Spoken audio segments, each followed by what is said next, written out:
Jambo halipaswi kutokea kwa Serengeti Boys. Asiwepo mtu mwenye klabu yake kumsajili kijana huyu alafu akaende kuua kile kipaji, achezeshe watu wengine, kipaji kinakufa wakati tunakihitaji kipaji kitusaidie kuqualify kwenda World Cup. Kwa hiyo kila klabu itakayokuja kaeni nayo, moja ya masharti mtakayoingia nao ni kwamba lazima mtu huyu acheze.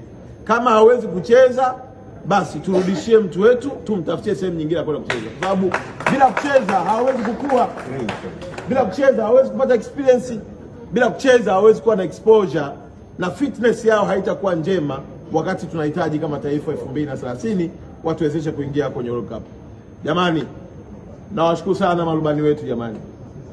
Huko aliko tutakutana nao kwenye ndege, wanafanya kazi njema. Landing yao jana ilionyesha.